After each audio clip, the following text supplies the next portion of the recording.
Okay, well, it gets worse. And whenever we went to pick up the center block half with the main saddles in it, the bearing fell out.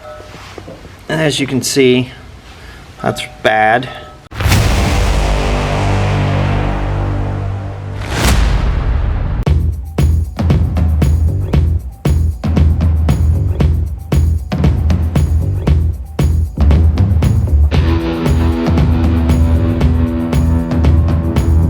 Alright, so we found a mess. Well, so the engine's upside down.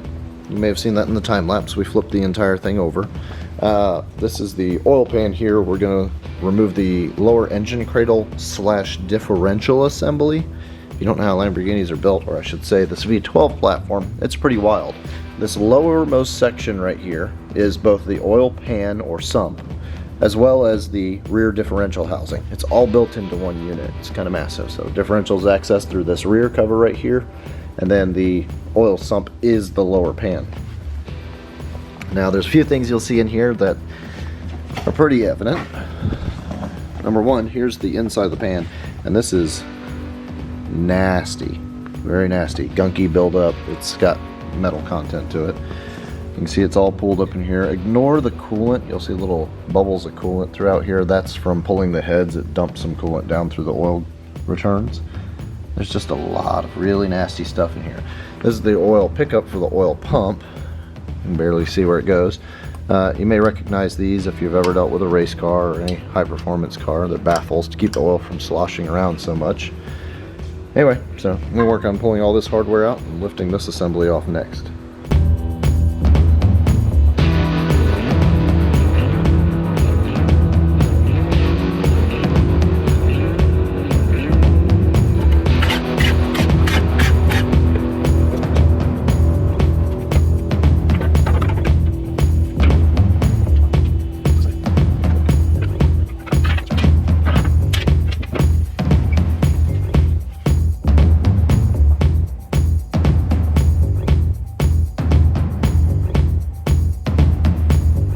We've got the oil pan and the differential off the lower part here. We're doing this all on the ground. Pulled the lower block assembly, which is the main saddles, and starting to find lots of really bad stuff. So the oil pump assembly, we took it apart. It looked okay. There's some scarring in it, but not much. And whenever we went to pick up the center block half with the main saddles in it, the bearing fell out, and as you can see, that's bad. And then there's some damage to the block on this side. It's actually, it looks like it's got hot enough that it's melted the block over into the bearing. Anyway, it got real hot right there. Then, so now we're going to go ahead and pull the rest of the bearings. So I figure we would just let you guys see the devastation as we do. Here's the front bearing, the front of the crankshaft actually looks pretty good, and the bearings stayed in there. So here's the second one. And it's real bad. Real bad. And here's the crank. It's got, yeah, it's bad. Obviously we knew that one was pretty bad. So that's 2. We've already got 3 off. Here's 4. So if you can dig it out of there. By the way, these should stay in that and not be stuck to the crankshaft. So that's a pretty much automatically guarantee you that stuff's bad. Yeah. All the way to the copper. That's bad. And this little tab right here, usually if they've spun all the way, that'll just be gone. So it did. I don't think it turned the bearing all the way, which is weird on this one. Really would have thought it did. But anyway, there's that one. That's 4th one back. Hard to see it. There we go. Alright, so 5th one. Getting better. The further we get from the oil pump, it's getting better. Tell me how that makes any sense. But that's what it is. There's that one. It's got a few little scars in it. Yeah, but I mean, compared to the last ones, it's way better. It's probably debris from the others. bad, but not as bad as the front ones. It's just a weird pattern. Yeah, it's like something went through it. Yeah, Obviously it did. Stuff went through it from these, but started curling it up. yeah, I didn't spin it though, so that's good. And the rear, oh yeah. Here's the rear.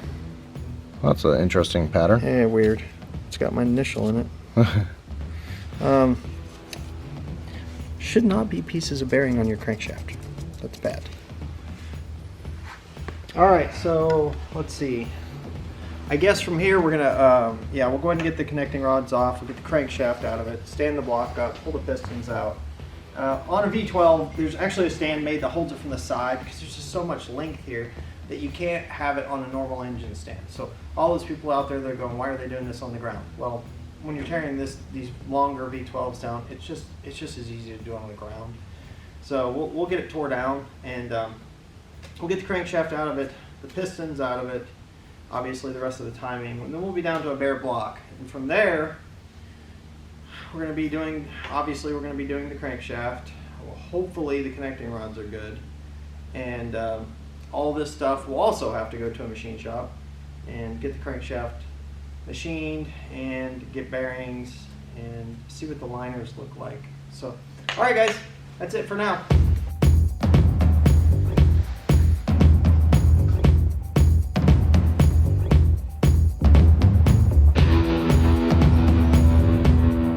Okay, well, it gets worse. This is the third back journal. It is torched. It's barbecued. The crankshaft is, however, let me stop that bearing from moving.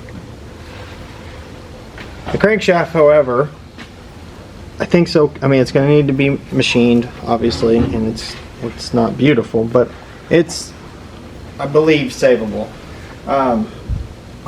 All the high-speed bearings, all the connecting rods looked okay. I mean, they didn't look good. Obviously, it was taking bits of metal from this and feeding them on to the rest of everywhere. But I still don't have a reason. So when I bought this car, I thought, oh, we got a bent valve.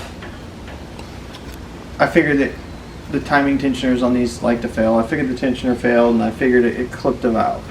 It was not even remotely guessing we would be this deep, let alone with this kind of problems. So this has gone from a, oh, we ought to have this done in a couple weeks to probably going to take quite some time waiting on machine work. The camshaft, I talked to a gentleman on the West Coast in California. He is going to repair the cam. I think Brad is going to be able to fix the heads, and then not sure who's going to do the machine work on the crankshaft yet, or the block. Which I'll lay this down, we'll go over and we'll go look at the block. Okay, here we are at the block.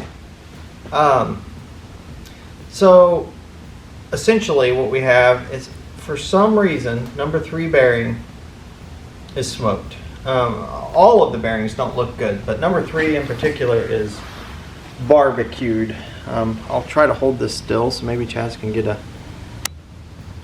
good video of that. Set it in there. Yeah, so the bearing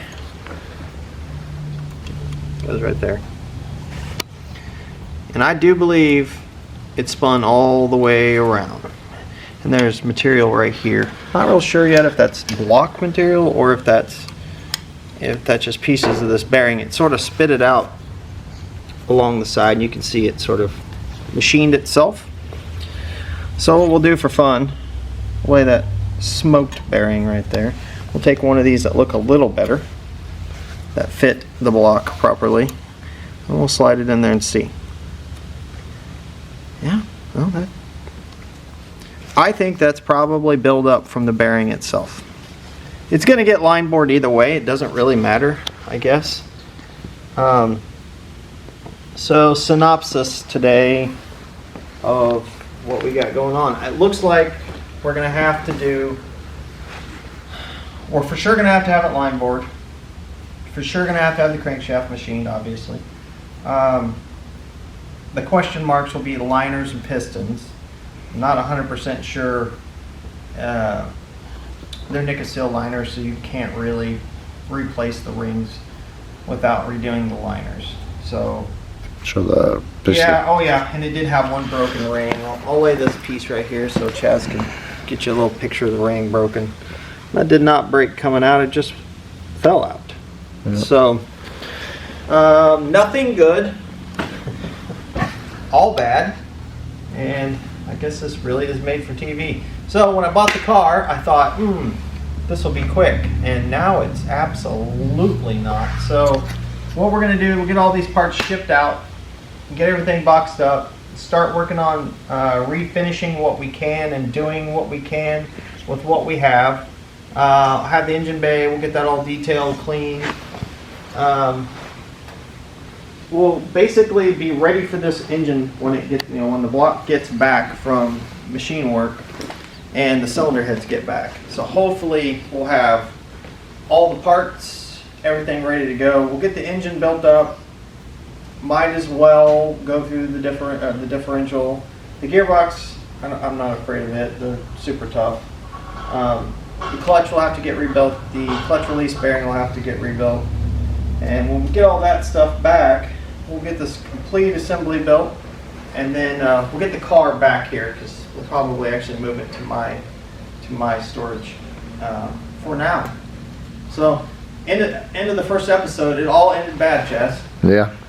I mean, everything. It couldn't have went much worse. Besides not having a hole in anything, it didn't window the block. So, yeah. Guess we'll see what we got after this, and it can't get any worse. We're literally to the bottom. There's nothing that you can't find anything any worse. So, yep, that's where we are from here.